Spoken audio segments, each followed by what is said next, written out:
mbanin pra pikërisht protestuesit, studentët shqiptar, ishin ligj në letër, diskriminim në praktik. Gjykata politike e Maqedonisë së Veriut respektoi ligjin për gjuhët, gjykatë destabilizuese. Politika ka korruptuar gjykatën kushtetuese. Përgjegjësi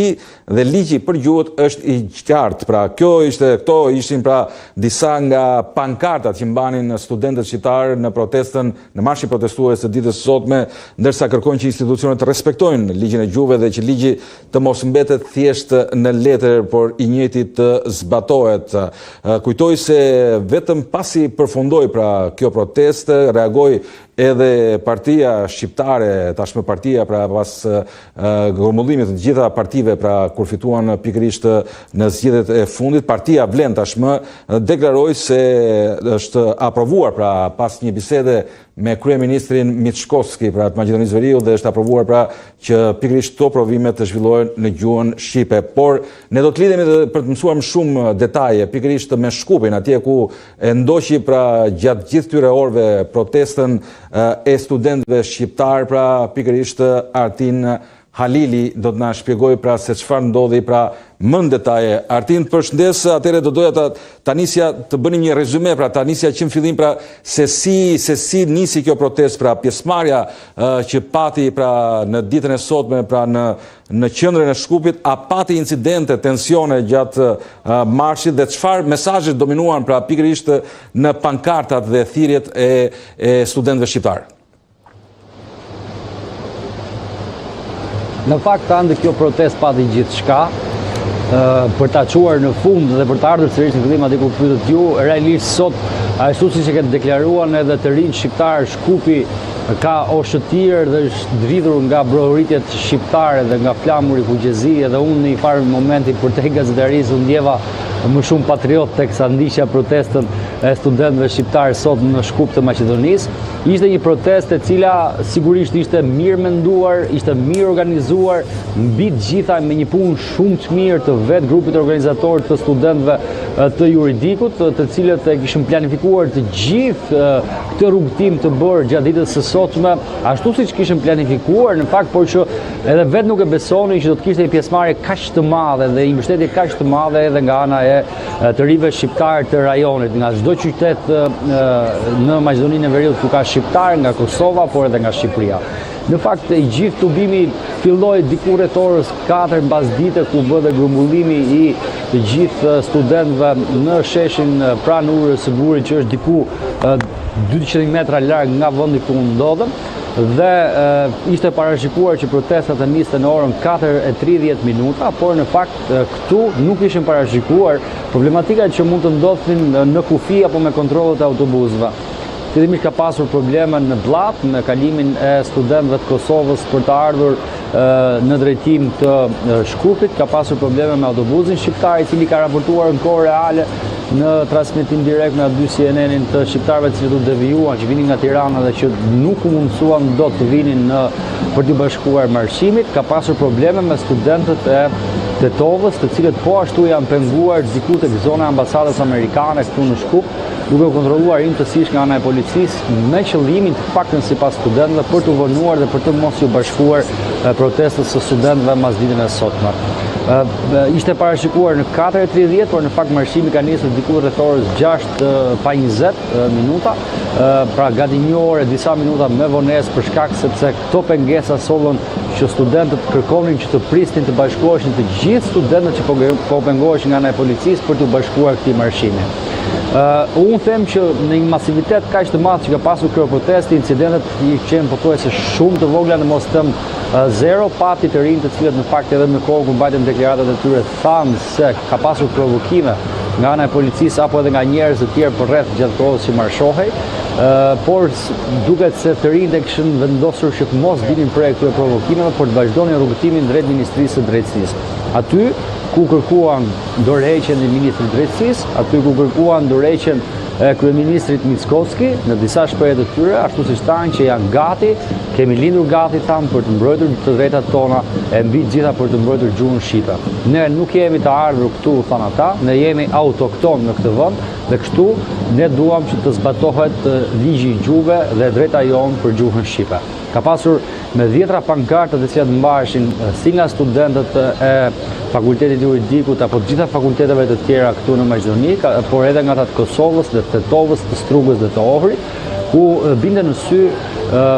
thirrjet kundër gjykatës kushtetuese, gjithashtu dhe kundër kryetarit të kësaj gjykate, i cili sipas të rinjve nuk ka arritur do të japi një vendim të plotë në lidhje me atë se çfarë lidhet me zbatimin e ligjeve të gjuhës shqipe në institucionet e shtetit të Maqedonisë së Veriut, dhe pikërisht për këtë arsye e kanë cilësuar si të politizuar dhe të kapur politikisht për sa kohë që nuk jep dot një vendim të plot në lidhje me këtë çështje. Përveç se kërkesa kryesore që nga 6 prilli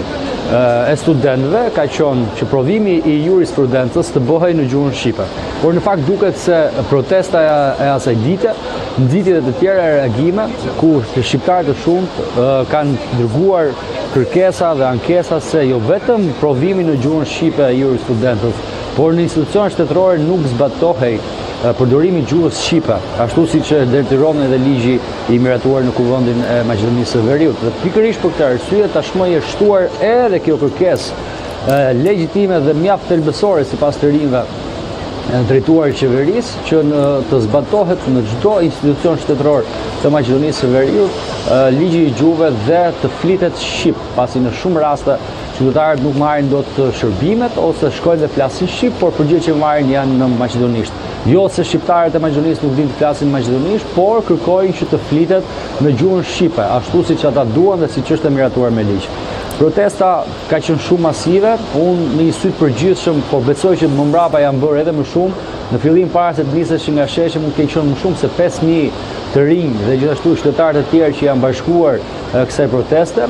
që më pas gjatë rrugtimit janë shtuar të tjerë deri tek Ministria e Drejtësisë. Është një protestë e cila solli 3 të rinj të ndaluar tashmë nga ana e policisë, sipas tyre të provokuar dhe që kanë pasur konflikt, por që mbetet shumë e paqartë se me kë e kanë pasur dhe që janë shoqëruar tashmë nga policia, dhe nuk ka pasur incidente të tjera. Ka pasur leximin e deklaratave që janë bërë nga të rinj në fund të protestës, thirrjet e tyre për të bashkuar edhe më shumë,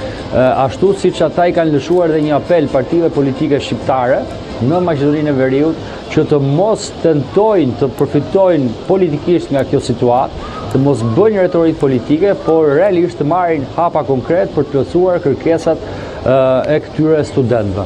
Dhe në fakt, kjo ka qenë dhe pak a shumë konkluzioni i protestës të studentëve në fund, që në rast se nuk do të ketë plotësim të kërkesave të tyre, protestat do të vazhdojnë edhe më masive. Besoj që do të ketë një bashkim edhe më të madh në javët në vazhdim nëse do të vendoset që kjo protestë do të vijojë, ashtu siç u pa që edhe gjatë ditës së sotme këta të rinj ja dolën që të shkupin, të ambulojnë me flamuj kuqezi, me thirrjen për të mbrojtur gjuhën shqipe, për të mbrojtur të ardhmen e tyre. Qartë, Artin ti dhe që deri në realizimin e protestave, në realizimin e kërkesave të studentëve shqiptar, protestat nuk do të ndalen. Në fakt, ka një reagim zyrtar tashmë nga partia shqiptare në pushtet, partia Vlen, e cila ka thënë se çështja e provimit të jurisprudencës në gjuhën shqipe po shkon drejt zgjidhjes, pra pas takimit me kryeministrin Mickoski. Pyetja ime është, ka ndonjë reagim nga studentët apo do të vazhdojnë deri në realizimin e të gjitha kërkesave? Ajo që unë thash pak më përpara, që të rinjt edhe në fjalët e tyre kërkuan të mos bëhet retorik politike dhe të mos kërkohet të përfitohet politikisht nga partitë shqiptare në lidhje me çështjet për të cilat ata janë duke kërkuar zgjidhje. Ata e kanë parë reagimin e Vlenit që është bërë diku mesditë gjatë ditës së sotme për sa i përket takimit me Kirstian Mickovskin në lidhje me provimin e jurisprudencës, por nëse lexon mes rreshtave ashtu siç edhe studentët e kanë lexuar, aty nuk ka pasur diçka të prerë se diçka e tillë është arritur të bëhet dhe do të bëhet për studentët shqiptar. Prandaj edhe studentët shqiptar kanë kërkuar që të ndërmerren hapa konkret dhe jo të bëhet retorik politike për të përfituar politikisht nga kjo situatë, sepse edhe unë kam lexuar deklaratën e Vlenit dhe ajo që vije re që kryet herës ishte një lloj politike për t'i thënë që ato që nuk e bëri BDI-a në 20 vite, po e bëjmë ne në 2 vite, e ndërkohë që e gjitha kjo është një lëvizje e studentëve. E vetë studentëve që po kërkojnë të drejtën e tyre, jo vetëm për provimet, por për zbatimin e gjuhës shqipe në çdo institucion, lëvizje të cilët partitë politike shqiptare do duhet ta kishim bërë për vite me radhë për të arritur dhe për të mos arritur sot deri këtu ku jemi. Prandaj të rinjt i kanë mbajtur larg politikanët sot, ka pasur për atyre të cilët kanë qenë pjesë e protestës, por në pjesën fundore, duke mos u afruar pasi i friksoheshin reagimit të rinjve, dhe në fund kanë deklaruar se po janë në mbështetje të rinjve dhe se do të vazhdojnë që kush në parlament e kush jashtë parlamentit të vazhdojnë të mbështesin kërkesat e tyre për të plotësuar të gjitha ato se çfarë ta të rinj duan. Protestës e sotme të studentëve shqiptarë në Maqedoninë e Veriut ju bashkuan edhe studentë shqiptarë të Kosovës, por edhe të Shqipërisë. A ka ndonjë reagim zyrtar nga ana e policisë së Maqedonisë së Veriut për pretendimet për ndalim të autobusëve apo arrestimet? Ende jo. Unë kam qenë në komunikim edhe me kolegët këtu në Maqedoninë e Veriut për sa i përket një deklaratë të mundshme që mund të bëhet nga ana e policisë në lidhje me këtë çështje. Duhet kuptojmë që ndonjëherë policia maqedonase nuk është aq e shpejtë në deklarata sa policia jonë në Shqipëri në lidhje me çështje të caktuara, dhe që besoj që edhe për këtë pjesë do të ketë mbase një reagim, por jo kaq të shpejtë sa ne e presim. Në fakt ka pasur probleme me një pjesë të autobusëve, pra unë thash dhe në fillim, në Bllad patim autobusin shqiptar që u devijua me studentët e Tetovës, pra janë të paktën 3 incidente të shtuara gjatë ditës së sotme përpara nisjes së protestës, e cila do duhet kishte nisur në orën 4:30 minuta, por për te gjithçka edhe për te incidenteve që u krijuan, të rinjt zgjodhen që të mos i mshojnë shumë incidenteve që ndodhen me policinë, pasi atë e kanë lënë për një fazë të dytë, kur thanë se jemi një vend që aspirojmë të futemi në Bashkimin Evropian dhe ne jemi qytetarë të këtij shteti që duam të futemi në Europë dhe ne duhet na mbrojë policia dhe jo të na sulmoj, kanë deklaruar në një moment të protestës, siç ndodhi gjatë ditës së sotme. Megjithatë, pritet një sqarim për sa i përket ndalimit të 3 të rinjve që është bërë gjatë momentit që zhvilloi protesta, dhe të duhet parë nëse do të ketë nga Ministria e Brendshme e Maqedonisë së Veriut një reagim në lidhje me kontrollet e panevojshme dhe të imtësishme që janë bërë autobusëve si të studentëve të Tetovës, ashtu edhe të studentëve që po vinin nga Tirana në drejtërinë të Shkupit, e që fatkeqësisht nuk kanë pasur mundësinë do t'i bashkohen protestës në kohën kur ajo u zhvillua. Martin Alili, falenderoj për të gjitha trejat më të fundit që na përcolle nga Shkupi. Ndjekim tani mesazhet që u përcollën studentët përpara Ministrisë